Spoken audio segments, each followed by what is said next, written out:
Uma outra descoberta bastante importante para o desenvolvimento da microbiologia foi a própria descoberta da célula, né?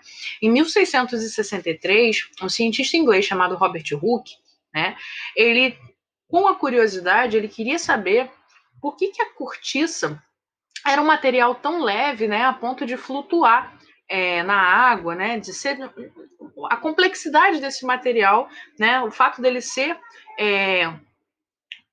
leve em relação a outros materiais, né, o levou a essa curiosidade. E aí o que ele fez? Cortou fatias bem finas dessa cortiça e resolveu olhar ao microscópio, né? Se tinha até o uso do microscópio com outras finalidades de observação e tudo mais, mas não em relação à avaliação de estruturas maiores. E através dessas lentes do microscópio, ele constatou que, na verdade, a cortiça tinha várias cavidades ali no seu interior preenchidas com ar. Essas cavidades ele denominou celas, né, que significava compartimentos. E a partir daí, observando outras estruturas, outros materiais e outros componentes, 2 anos depois, ele publicou uma obra chamada Micrografia, né, e ele denominava esses compartimentos como células. E a partir daí, né, abriu-se todo um mundo para estudos, né, histológicos, né, e mais para frente a teoria celular que a gente segue até os dias de hoje. Uma outra grande contribuição para a microbiologia foi a de Robert Koch, né, que era um médico alemão, né? Ele estudou não só morfologia, né, de bactérias e tudo mais, como doenças que eram causadas por essas bactérias, associações entre essas bactérias e as doenças que elas provocavam, né? Então, a importância na parte parasitológica, na parte epidemiológica, né, dos estudos de Koch é gigante, né? Então ele tem até os dias de hoje na microbiologia os seus postulados, né, que são aceitos, regem ali a microbiologia.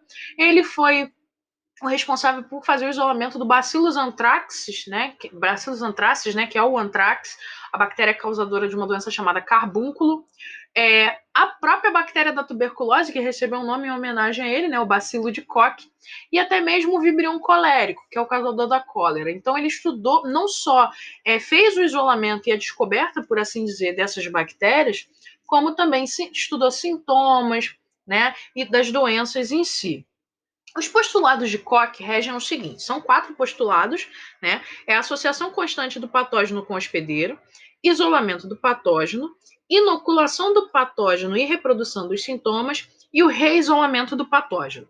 O que isso quer dizer? Um hospedeiro que está infectado, né, um hospedeiro doente, ele tem ali um parasita no seu interior, alguma coisa que está causando essa doença. E nesse primeiro postulado, ele tem que ser capaz, né, de retirar, né, uma parte desse patógeno, um material contendo esse patógeno, e aí, a partir desse patógeno, isolar em um meio de cultura nutritivo. Então, ele retirava dali, né, nesse caso, uma bactéria, colocava para crescer em um meio de cultura para que a gente amplificasse esse sinal, aumentasse a quantidade dessas bactérias. Feito isso, né, feito esse crescimento, ele colhia amostras dessas bactérias que cresceram e injetava em animais sadios. Esses animais sadios precisavam reproduzir os mesmos sintomas daqueles primeiros animais doentes do qual ele colheu, né, as amostras. Então, inoculação do patógeno, né, injeta o patógeno e ele reproduz os sintomas. Feito isso, ele tem que reisolar esse patógeno. Então, retirando o patógeno desse novo animal que ele inoculou, ele tem que ter novamente uma cultura pura, né, em seu meio, né, colocar para crescer em um meio de cultura e observar as mesmas características da colônia anterior, né? Então aqui a gente tem um resumo disso que eu falei, né, um animal doente, o patógeno suspeito, né, observar ali ao microscópio, isolar esse patógeno em colônias aqui num animal sadio sem micro-organismos. A partir desse isolamento, injetar no animal doente, ele precisa reproduzir os sintomas, reisolar esse patógeno, né? Tirar uma amostra e colocar para crescer no meio de cultura, e essa cultura precisa ser exatamente idêntica, né, à da colônia que ele havia crescido anteriormente. Então, isso prova, né, o ciclo dessa bactéria, e assim ele estudava essas doenças.